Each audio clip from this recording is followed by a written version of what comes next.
Misamis Oriental is on its 80th year as a province, and this administration continues to polish the gem of Mindanao by making health of its people a priority. Misamis Oriental has 24 municipalities and one component city. Our boundaries are Iligan City, Bukidnon, and Butuan City. As of the latest NSO survey, the total population is 748,885 within a land area of 351,570 hectares. At the helm is Governor Oscar S. Moreno, who works in tandem with Vice Governor Norris Babiera towards achieving the 8-point agenda, which includes agricultural productivity, investment in infrastructure, effective health system, teamwork and streamlined bureaucracy, poverty alleviation, Misortel system rehabilitation, revenue generation, and environmental protection and development. We take a look back at the challenges the hospital operations has encountered. In 2004, the 7 devolved hospitals were made of old buildings, dilapidated with dark interiors. One hospital was even downgraded from secondary to primary, as neglect was evident in its physical appearance and in the inefficient service of the hospital staff. Overutilization confirms the lack of beds in the province, where the occupancy rates of most hospitals exceed 85%. This situation leads to low financial support for patients and an overutilized hospital and high cost per service unit produced for the underutilized ones. Difficulties in communication and transportation support for inter-facility referrals cause delay and in some instances, inability of the receiving facility to accept the referral. The lack of facilities and resources to support the practice of medical specialists in the different government hospitals are major hindrances in providing tertiary care to provincial patients. This results to extensive travel of patients to higher-level hospitals. This administration took on the challenge by thinking out of the box and coming up with innovative solutions.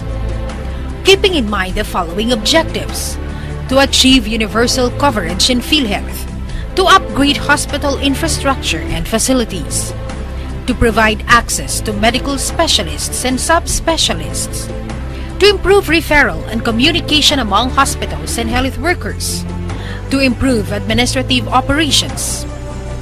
We tapped the help of 3,296 barangay health workers to reach out to our patients and make them aware of our services. We increased PhilHealth enrollments, which reached even far-flung households. Investment in hospital infrastructure has totaled approximately 144.29 billion pesos in the last 5 years. This alone signifies the government's commitment to its goal of improving health care in the province. We entered into a reagent tie-up which assures 24/7 delivery of laboratory services. With SurgiCare, in partnership with the Mindanao Consortium and Surgical Residency Training Program, we actively reached out to patients, locating indigent patients, assisting, facilitating, and giving access to Ms. Orr's current secondary elective surgery program. Now, surgery has become available, acceptable, accessible, and affordable. We harness technology through the telehealth program supported by smart communications. This enables us to establish real-time links within the hospital system, facilitating case referrals and allowing paperless accessibility of reports and documents. In-house development software has improved our efficiency in handling administrative concerns. Real-time availability of information supports the major sections of the hospital. For clinical, case referral to affiliate consultant via Internet Messenger. Cardiopulmonary clearance via Internet. Availability of patients' precious records in the emergency room at real time. For ancillary, official ECG reading to remote internist via Internet.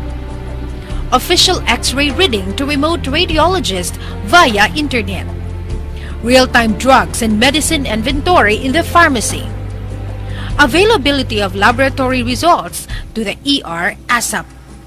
For business office, real-time sharing of data between hospital departments, and for administrative, timely reports to the Provincial Health Office.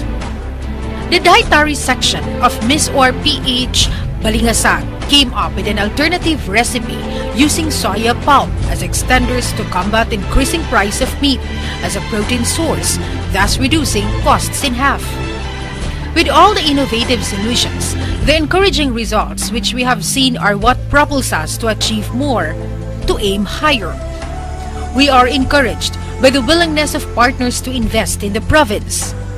The key word here is kurambos or synergy, in this case of public and private efforts and resources.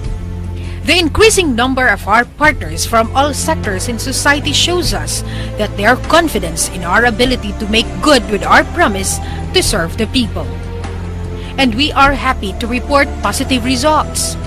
Annual income for each hospital has shown an increasing trend, with Hingoog in the lead at approximately 18 million pesos. Overall, last year's income of 45 million pesos showed a growth of 101% from 2008. We estimate that for 2010, total income will be at 62 million pesos. We have seen increased productivity and efficiency through the training of health professionals and with the aid of information technology. Through SurgiCare, 75 surgeries have been performed. This translates to 75 lives that have been renewed, 75 families assisted. Cataract operations are done regularly at the 5 Level 2 provincial hospitals. All provincial hospitals passed PhilHealth Benchbook standards. Correspondingly, we have seen a growing confidence in our services as paying patients now come to patronize the provincial managed hospitals. We are happy to see that the provincial government's vision of an affordable, innovative, and effective healthcare industry is fast becoming a reality. Daghang salamat sa inyong pagpamina.